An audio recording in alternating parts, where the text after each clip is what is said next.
자, 오늘 가스펠 프로젝트 10번째 시간입니다. 야곱의 발자국이라는 제목으로 하나님의 말씀 나누겠습니다. 우리 지난주에는 야곱의 아빠 이삭의 이야기를 살펴봤습니다. 이삭이 있는 그곳에 이제 페민이 있었는데 하나님께서 애굽으로 그렇게 도망가려고 했는데 그날에 머물라 스테이해라. 그래가지고 하나님의 말씀대로 스테이했더니 이삭이 농사를 지었더니 100배가 그렇게 생기고 또 우물을 이제 파는데 우물이 파는 곳곳마다 막 우물이 솟아나고 이런 놀라운 일이 있었죠. 그게 야곱의 어떤 레이더망이 좋아서가 아니라 하나님이 늘 야곱과 함께 벌써 야곱을 넘어가서 이삭과 함께 해가지고 거기서 이제 하나님의 복이 터져 나온 거죠. 그래서 그 왕이 이삭만 본 것이 아니라 이삭과 함께하는 하나님을 보면서 야 너를 보니까 정말 하나님이 살아계신 것 같아. 이런 우리가 말씀을 살펴봤죠. 그러니까 우리는 이런 사람들이에요. 복을 얻기 위해서 막 몸부림치는 그런 사람들이 아니라 하나님이 함께 하시는 것, 그게 이제 복이라고 나눴습니다. 세상 복을 얻으려고 열심히 노력하는 그런 사람이 아니라 하나님을 모시고 있으면 이미 우리는 복 있는 사람인 거예요. 자, 우리 옆에 사람 보고 한번 이렇게 눈 보면서 분명하게 얘기해 주세요. 너는 이미 하나님의 복을 받은 사람이라고 한번 이야기해 주세요. 너는 이미 하나님의 복을 받은 사람. 나 왜 이렇게 복이 없어? 막 그런 사람들이 아니라 우리 이미 복 받은 사람이야. 여러분 꼭 믿으시길 바랍니다. 오케이. 자, 이제 오늘과 다음 두 주에 걸쳐서 우리는 이삭의 아들 야곱의 이야기를 우리가 이제 살펴볼 겁니다. 창세기에 여러분 아는 사람들 많이 있죠. 아브라함도 있고 아브라함의 아들 누구예요? 이삭도 있고 이삭의 아들 야곱도 있고 야곱의 아들 요셉이 있어요. 여러분 꿈의 사람 요셉이라고 많이 얘기하는데 그 많은 사람들 중에 유독 야곱의 스토리가 굉장히 깁니다. 여러분 성경에서 어떤 단어가 계속 리핏되면은 그 단어가 중요하다는 거거든요. 마찬가지로 어떤 스토리가 되게 길다. 그러면 그 스토리를 잘 봐야 하는 이유가 있다는 거예요. 야곱의 스토리가 굉장히 많아요. 태어나기 전부터 엄마 뱃속에서부터 있었던 일, 그 다음에 태어나서 있었던 일, 조금 자라면서 있었던 일, 결혼할 때 있었던 일, 그리고 하나님과의 어떤 중요한 그런 이슈들, 긴 스토리 가운데 이런 이야기들이 많이 있거든요. 성경이 왜 그렇게 자세히 소개하는가?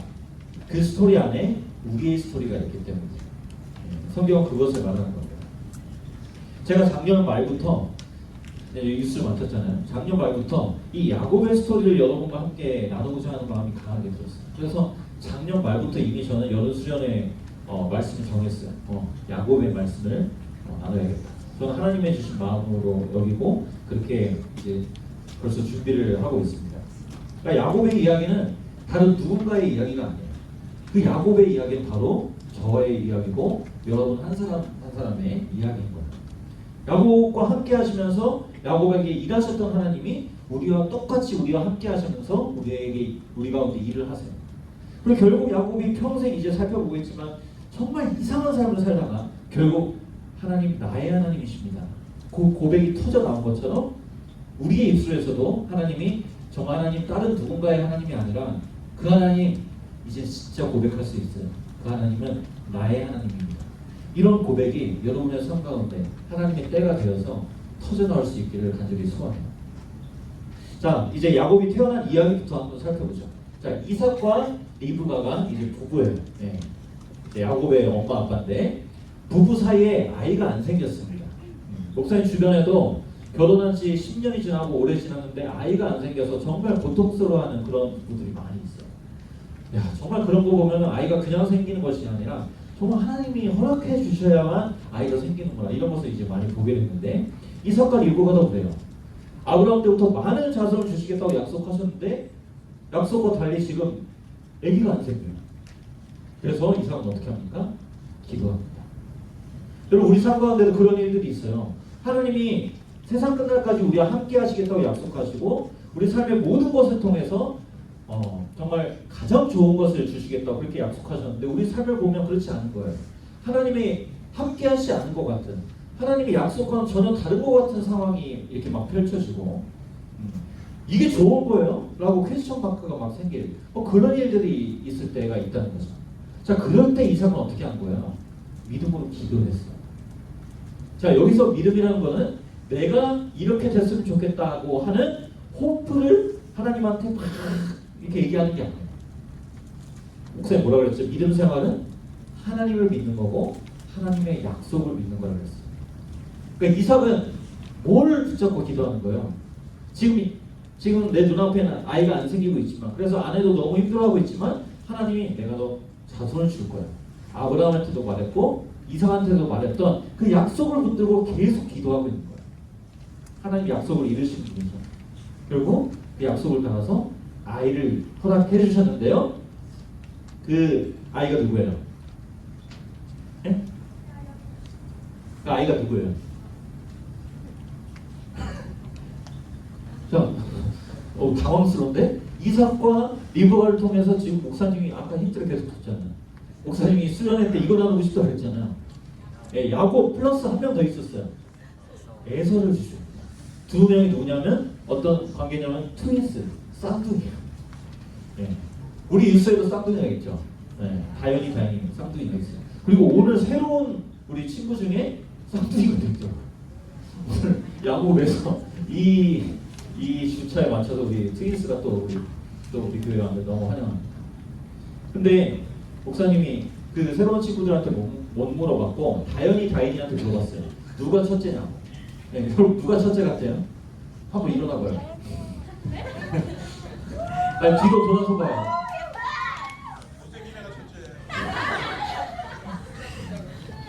이 질문을 하는 그 순간부터 다인이는 서로 텐션을 느끼더라고요. 네가 첫째야, 내가 첫째야, 막 이런. 근데 모든 트윈스가 이런 텐션은 다 있는 것 같아요. 근데 당시에는 더 그랬어요. 왜냐하면은 아들 중에 첫째로 태어나는 그 사람이 그 패밀리의 모든 아빠의 어토리티, 그 다음에 재산 이런 걸 다 물려받았거든요. 그러니까 이 당시의 문화를 엄마 뱃속에서부터 그 쌍둥이가 태아가 알았는지 막 뭐하기 시작해요? 엄마 뱃속에서부터 싸우기 시작합니다. 예. 한번 물어봐요. 엄마 아빠한테 초음파로 혹시 봤을 때 우리 둘이 싸우지 않았냐고 한번 물어봐요. 예. 그렇게 우리 몇 주 전부터 하나님이 주신 약속을 알고 있어요. 너의 자손을 별과 같이 많이 해주겠다. 그리고 창세기 3장에서 여자의 후손 누가 누구를 낳고 누구를 낳고, 그래서 믿음의 첫 시작이 아브라함이었고 그 다음이 이삭이었고, 그러면 그 다음에 하나님이 셀렉하신 그 사람이 누굴까? 창세기를 처음 읽는 사람. 굉장히 궁금한 그리고 중요한 이슈예요. 그럼 과연 누굴까? 궁금했는데 누가 장자가 됐어요? 누가 먼저 나와요? 우리 25절 같이 한번 읽어볼게요. 25절 시작. 먼저 나온 자는 붉고 전신이 털옷 같아서 이름을 에서라 하였고, 후에 나온 동생은 손으로 에서의 발꿈치를 잡았으므로 그 이름을 야곱이라 하였다. 자, 누가 먼저 나왔어요? 에서가 먼저 나오고 누가 뒤에 나왔어요? 야곱이 뒤에 나옵니다. 자, 여기 힌트가 있어요. 야곱의 이름이 뜻이 뭐냐면 발 뒤꿈치를 잡았다, 이런 뜻이에요. 그럼 성경에서 어떤 사람의 이름은 그 사람의 라이프 스타일, 그 다음에 이 사람이 어떻게 살아가고 어떻게 될 건지를 이렇게 보여주는 그런 역할을 하거든요. 야곱은 발꿈치를 잡는 사람. 여러분 우리말 중에 이런 말도 있죠. 어떤 사람의 발목을 잡았다. 여러분 발목을 잡으면 그게 무슨 의미예요? 어떤 사람이 이렇게 살아가는데 그 사람이 그 삶을 살아가지 못하도록 브레이크를 거는 거예요. 야곱이 그런 사람이에요. 어떤 이런 삶을 살아가고 있는데 내가 저 사람같이 되고 싶어. 제 걸 뺏고 싶어. 그럼 그 사람의 발목을 잡아서라도 뺏어내는 거.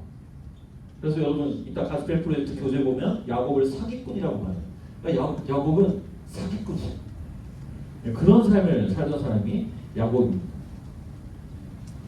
평생 실제로 하나님 만나기까지 평생 이렇게 살아가요. 자기밖에 몰라. 다른 사람이 어떻게 되든 내가 원하는 것을 무조건 얻고야 말겠다. 이렇게 살아가는 사람이 이제 야곱이에요. 대표적인 장면이 여러분 27절부터 나오는 팥죽 사건이죠. 이제 에서가 이제 사냥을 이제 나갔어요. 이제 돌아온 상황인데 팥죽을 준비해놔요. 지금 형 에서가 갔다 오면 굉장히 배고프겠다. 그럼 내가 팥죽을 준비해서 굉장히 머리 굴리는 거죠. 팥죽을 준비해가지고 형 장자권이랑 이 팥죽이랑 바꿀래? 이런 머리를 계속 굴려요. 그래서 장자권을 뺏어냅니다. 비록 나중에 태어났지만 첫째 되는 그 권리를 뺏어낸 거예요. 또 두 번째 사건도 있죠. 여러분 잘 아는 거. 이삭이 이제 나이가 많아서 앞이 잘 보이지가 않아요. 근데 이제 이 이삭이 자기 야곱보다는 에서를 좋아했거든요. 그래서 에서도 불러가지고 에서야 나한테 음식을 좀 해다 줄래? 그럼 내가 너를 축복할 거야. 이제 죽기 전에 이제 축복을 하려고 그러는 거야. 근데 이 소리를 누가 들어요? 엄마 리브가가 듣고 야곱이 들어요. 그래서 이 둘이 작전을 짭니다. 리브가가 음식을 준비하고 야곱 어떻게 할까요? 털옷을 입고 에서인 척을 해. 왜냐면 에서가 털이 많거든요. 네. 근데 성대모사는 못했나 봐요. 야곱의 목소리라고 이제 이삭이 알아듣거든요. 근데 가서 에서인 척 하면서 저한테 축복을 해주세요. 그리고 축복 기도를 받아냅니다. 그리고 당시에 축복 기도가 얼마나 중요하냐면 이 약속의 주인공이 누구인지 이제 드러나는 그런 축복이거든요. 땅땅땅 픽스하는 그런 게 축복 기도예요. 근데 그것을 받아내요. 타이밍이 또 기가 막힌 게 축복 기도 받고 나갔더니 바로 누가 들어와요? 형 에서가 사냥을 마치고 이제 들어가요. 그래서 음식을 다 만들고 이제 축복 기도 받으러 들어갔어요. 아빠 이제 축복 기도 해주세요. 아까 축복 기도 하셨는데 너 누구냐? 저 에서예요. 나 이미 축복 기도 끝났어. 야곱인가 보다. 이미 야곱이 내 기도를 받았나 보다. 그때 성경이 뭐라고 해요? 슬피 울면서 막 이랬다는 거야. 그러면서 무슨 말씀이 나오냐면 36절에 에서가 말하였다. 에서가 이르되 그 이름을 야곱이라 함이 합당하지 아니하니까 그가 나를 속이는 것이 이게 두 번째입니다. 전에는 나의 장자의 명분을 빼앗았고 이제는 내 복까지 빼앗았나이다. 여기 뭐라고 그래요? 이제 여러분 세번역 성경에 보면 이렇게 나와요. 왜 그 이름이 야곱인지 이게 알겠습니다. 이 말이 뭐예요? 왜 그 인간의 이름이 사기꾼인지 이게 알겠습니다. 한마디로 뭐예요? 야곱이 야곱한 거예요. 너무 짜증나는 거예요. 그 뒤로 이 에서의 삶의 목표는 뭐가 돼요? 야곱을 죽이고 내가 이 야곱을 죽이고야 만다. 이게 에서의 삶의 목적이 돼요. 여러분 아까 에서와 야곱이 엄마 뱃속에서부터 싸웠다 그랬는데 여기 싸웠다는 이름의 뜻이 뭐냐면 뭉개다, 으깨다 막 이런 뜻이에요. 어제 새벽기도 마치고 감자 샐러드가 나왔어요. 여러분 단단한 감자가 감자 샐러드가 나오려면 어떻게 해요? 푹푹 삶고 이겨야 돼요. 마찬가지예요. 여러분 세상에 경찰차가 없고 세상이 잘 돌아가는 거 없고 아무 일도 없고 평화로워 보이지만 사람들이 속으로 어떤 마음을 가져요? 다른 사람은 막 속으로 막 이겨요. 이기고 붕괴고 막 핍박해요. 네. 여러분 세상이 굉장히 평화로워 보인다고 다 평화롭게 생각하면 안 돼요. 우리도 그럴 때 많지 않습니까? 저거 내가 받아야 내가 얻어야 되는데 막 그러면서 야곱은 지금 굉장히 젠틀하게 형 팥죽 먹을래요? 장작권 줄래요? 아빠 저 축복 기도 해줄래? 이러고 있지만 지금 이삭은 속으로 그러고 있는 거야. 에서를 인물이 헷갈려요. 야곱이 형 에서를 굉장히 이기고 있는 거야. 핍박하고 있는 거야. 그리고 예수님의 제자들도 똑같아요. 예수님의 제자들이 이제 예수님이 이제 왕이 될 거면 자기 한 자리씩 차지하고 싶어. 그래서 예수님 나중에 대박 성공하면 저기 왕궁 들어가면 저 오른쪽에 한 자리 줄 거죠? 요한도 말해요. 저 좌측에 한 자리 줄 거죠? 이 얘기를 하는 걸 보고 제자들이 완전 뚜껑이 열립니다. 저 인간들 지금 뭐 하는 짓이냐? 왜 너네들만 저렇게 막 이렇게 예수님한테 한 자리 얻으려고 막 그러냐? 그렇게 말합니다. 지금 예수님 어디 가는 길인데? 십자가 지러 예루살렘으로 걸어가는 길인데 지금 자기들은 한 자리 차지하겠다고 지금 그러고 있는 거예요. 예수님이 얼마나 화가 났겠어요? 얼마나 답답했겠어요? 지금 자신은 죽으러 가는데 지금 자기들 한 자리 차지하겠다고 그렇게 남을 막 짓누르고 감자 샐러드 만들고 있는 거예요. 제자들 서로 그리고 막 싸우고 있고. 그럼 어떤 목사님 그러시더라고요. 죄는요 자기한테로 구부러진 마음이에요. 여러분 죄가 시작되고 세상에 고통이 많이 생겼죠. 세상은 그렇게 지어지지 않는데 죄가 들어오면서부터 갈등이 생기고 싸우고 고통이 가득해요. 왜요? 다 자기에게로 구부러진 마음으로 살거든요. 여러분 왜 우리 삶이 힘들고 고통스러울까요? 잘 들어보세요. 내 자신이 그렇게 만들어요. 우리 지난주에 했던 말씀처럼 주님이 길인데 내 뜻대로, 내가 원하는 대로, 내가 바라는 방식대로, 내 타임 테이블대로 되기를 원해서 그렇게 나아갈 때 결국 고통이 찾아옵니다. 여러분 이제 수련회 때 여러분 몸으로도 활동하면서 말씀으로도 들으면서 이제 확인하겠지만 야곱이 그랬어요. 야곱 거짓말하고 꼼수 부리면서 그렇게 자기 삶을 만들었어요. 그러다가 큰 고통을 당합니다. 형이 원수가 돼서 죽일 듯이 달려드니까 도망가서 살아요. 그래서 삼촌네 가가지고 거기서 일하게 되는데 어떤 여자가 되게 마음에 들어. 그래서 결혼하자.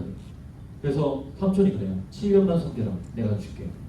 이게 열심히 7년 동안 섬겼어요. 근데 사기를 당해요. 7년 더 섬겨.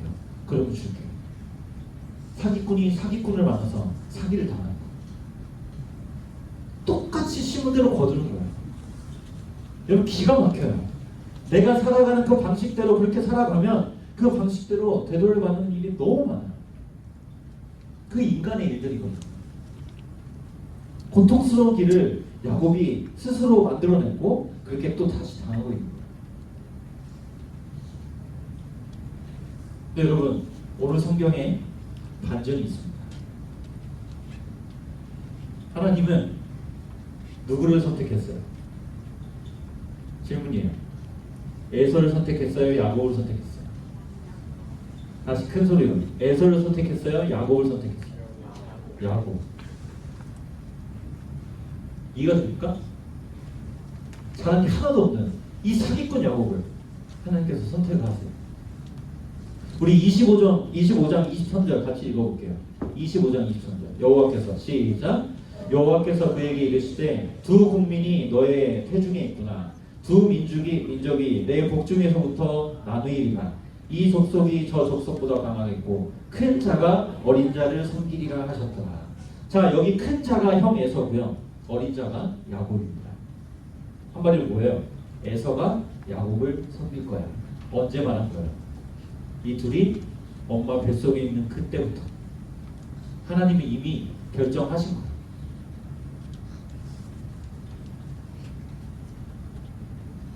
야곱이 형 진이고 있을 때 팥죽으로 사기치고 털 가죽 입고 거짓말 하기도 전에 하나님 야곱을 선택하셨어요.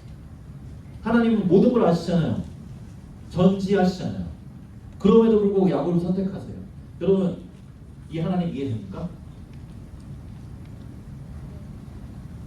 제가 설교를 준비하면서 뉴스라면 여기서 이해 안 되겠다 딱 생각이 들거든요. 이런 하나님 뭐야?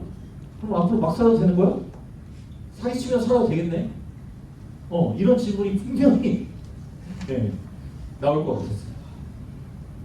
누가 봐도 에서가 억울해 보이고 에서 편을 들어줄 것 같은데 하나님은 그렇지 않아요. 하나님 야곱을 선택해요. 우리 이런 하나님을 보면서 이렇게 말할 수 있죠. 하나님 공평하지 않다고. 하나님 정의롭지 않다고. 이런 하나님 이해할 수 없다고. 그렇게 말할 수 있죠. 그런데 그런 공평을 말하고 정의로운 것을 말하는 그런 사람들을 향해서 바울은 로마서 9장에 이렇게 말씀합니다. 우리 조금 길지만 하나하나 천천히 이 스토리를 좀 읽어봤으면 좋겠어요. 이 야곱과 에서의 이야기를 바울이 이렇게 풀어줍니다. 자, 한번 읽어볼까요? 그뿐 아니라 천천히 시작. 그뿐 아니라 또한 리브가가 우리 조상 이삭 한 사람으로 말미암아 임신했는데 쭉쭉 넘겨주세요.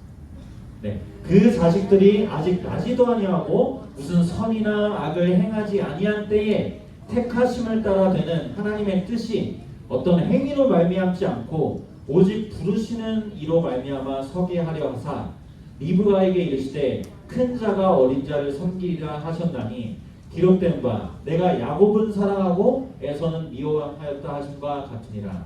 그런즉 우리가 무슨 말을 하리요? 하나님께 불의가 있냐? 그럴 수 없느니라. 모세에게 이르시되 내가 긍휼히 여길 자를 긍휼히 여기고 불쌍히 여길 자를 불쌍히 여기리라 하셨으니 그런즉 원하는 자로 말미암도 아니요 다른 박질하는 자로 말미암도 아니요 오직 긍휼히 여기시는 하나님으로 말미암음이니라.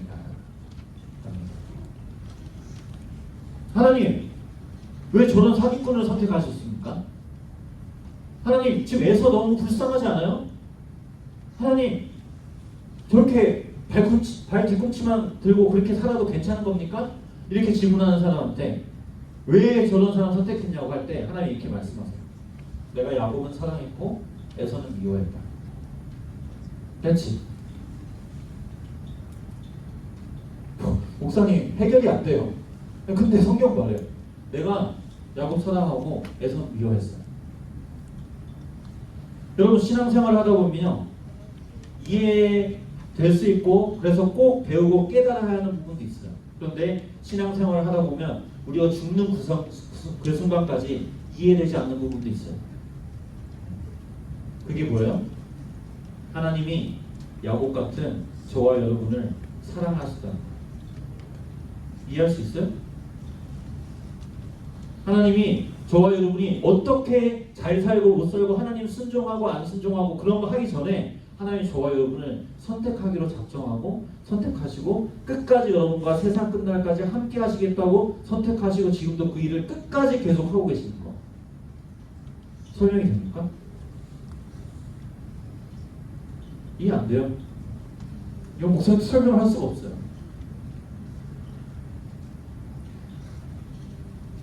만약에 내가 하나님께 요구하듯이 하나님 이건 unfair해요.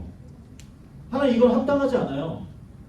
설명을 해주세요. 그렇게 얘기하더라도 여러분 하나님은 죄를 1도 그냥 넘기실 수 없는 분이에요.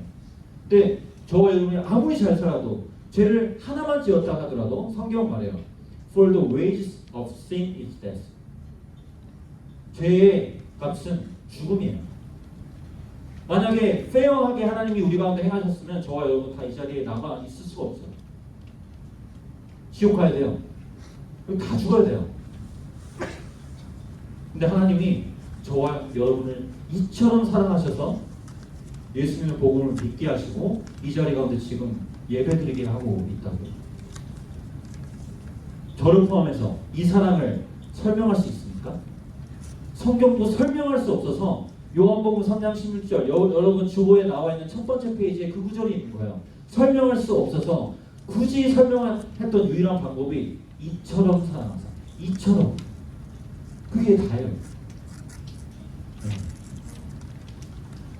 이 하나님 앞에서 덧붙일 수 없어서 그저 우리는 주님 사랑합니다. 주님 나 같은 이런 사람을 구원해 주셔서 감사합니다. 찬양합니다. 주님 예배합니다. 그럴 수밖에 없는 거예요. 그래서 여러분 뭐 욥기 같은 성경을 읽어보면요, 막 하나님 내가 이렇게 잘 살았는데 왜 나 이런 고통을 겪습니까? 이렇게 하는데 하나님 그 고통의 이유에 대해서 설명하지 않아요. 그런데 욥이 자신의 생각보다 더 크신 하나님의 어떤 하나님이 그 말씀을 딱 때려주셨을 때 바로 엎드려요. 우리는요 내 생각이 채워지면 하나님을 잘 믿을 수 있을 거라고 생각하지만 그렇지 않아요. 하나님 우리를 지으셨어요. 하나님이 얼마나 크신 분인지 우리한테 알려주시면 우리 그분한테 엎드릴 수밖에 없어요. 하나님의 사랑이 얼마나 큰지를 알면 그제서야 우리가 하나님 앞에 엎드립니다. 여러분 말씀 마무리하면서요, 모래 위에 발자국이라는 시가 있어요. 아주 고전적인 시인데 어느 날 어떤 사람이 꿈을 꿨습니다. 예수님과 함께 긴 모래사장 빛을 이제 걷고 있었어요. 그런 꿈이었어요. 장면마다 모래 위에 두 발자국이 있습니다. 하나는 나의 발자국이고 하나는 예수님의 발자국이에요. 돌아보니까 어느 중간중간에 혼자 걸어가는 그런 발자국, 한 사람의 발자국밖에 없는 거고 마지막 순간에도 보니까 한 사람의 발자국밖에 없는 거예요. 그래서 이 사람이 짜증났어요. 아니 세상 끝날까지 나와 함께 하시겠다고 약속하셨는데 왜 이 순간에 내가 너무 힘들 때는 왜 나를 혼자 내버려 두셨습니까? 그때 하나님이 예수님이 이렇게 말씀하실 때요, 내 사랑하는 아들, 내 딸아, 네가 힘든 그때에 나는 너를 결코 떠난 일이 없다.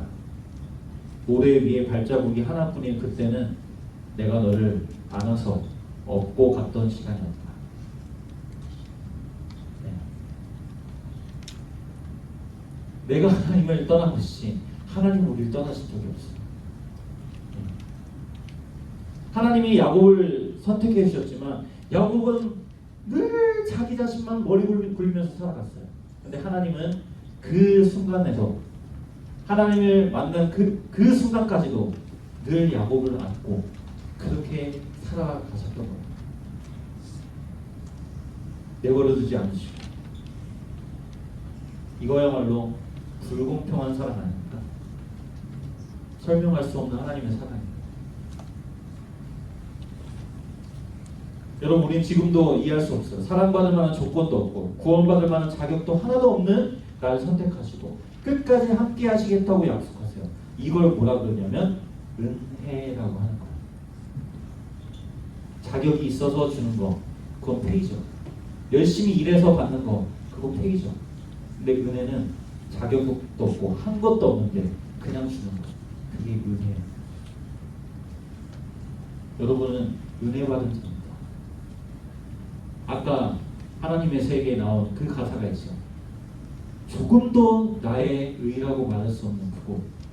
하나님 그 세계로 여러분을 초청하신 거예요. 하나님, 내가 이렇게 했어요. 내가 이렇게 많은 일들을 했어요. 그건 하나님의 세계에서 사는 사람들이 하는 말이었죠. 하나님 나한테 하신 일들이 너무 많아서 저는 그저 하나님 찬양합니다. 여러분, 하나님 위해서 뭐 많은 걸 할 필요 없어요. 가장 먼저 이 하나님의 은혜를 더 깨달아 아는 이 은혜를 주시길 바래요. 그때 여러분의 삶은 달라집니다.